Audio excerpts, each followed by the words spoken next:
Inserting records in a table, हमें कुछ records insert करवाने हैं टेबल में।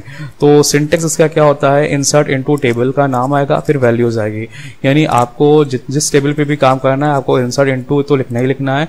यहाँ पे टेबल के नाम के जो भी आपका होगा वो चेंज हो जाएगा इस प्लेस पे, वैल्यूज आपको लिखनी ही लिखनी है और वैल्यूज कॉलम के अकॉर्डिंग आपको जितने कॉलम बना रखे हो उसके अकॉर्डिंग आपको उतनी वैल्यूज पास करानी है।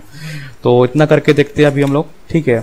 सपोज हमने यहाँ पे इंसर्ट लिखा, इंसर्ट इनटू ईएमपी, और ईएमपी के बाद में हमने वैल्यूज दिया, ठीक है।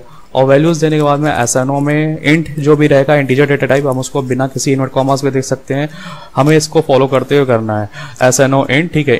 एसएनओ का मतलब सीरियल नंबर हमने 1 दे दिया, नेम में हमने सपोज करण दे दिया, और एड्रेस में हमने सपोज ABC 1 दे दिया, ठीक है। और सैलरी में ये सैलरी का डेटा टाइप इंट है तो सैलरी हमने मान लेते 35,000 दे दी।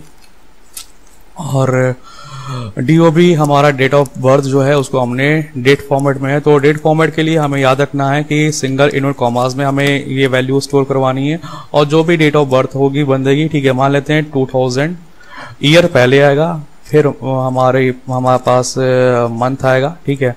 तो मान लेते हैं हमने 12 मंथ दिया, ठीक है, और 25 यानी 25 दिसंबर 2000 हमने दे दिया है, ठीक है।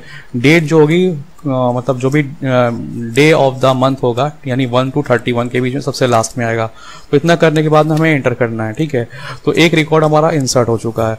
अब if you want to enter the next records you will go for the same, insert into EMP, then values,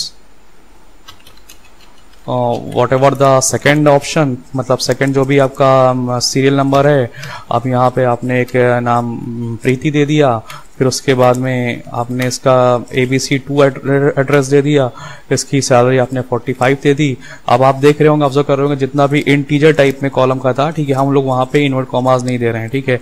लेकिन हमारे पास वैर कैर या फिर डेट टाइप का था, वहाँ पे हमें इन्वर्ट कॉमास में ही वैल्यू सपोर्ट करवानी है। तो मान लेते हैं कि इसकी जो डेट ऑफ बर्थ है 1995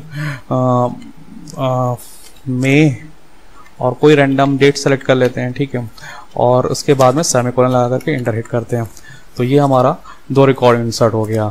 नाउ इसके बाद में डेफिनेटली हम लोग डिस्प्ले कराना चाहेंगे, हमें पूरे का पूरा रिकॉर्ड डिस्प्ले करवाना है, तो सेलेक्ट एस्ट्रिक फ्रॉम, जो भी टेबल का नाम होगा वो लिख देंगे, ठीक है। तो इस तरह से सेलेक्ट एस्ट्रिक फ्रॉम ईएमपी करने पे हमारा टेबल में जितना भी कंटेंट स्टोर हुआ है वो हमारा विजिबल हो जाएगा।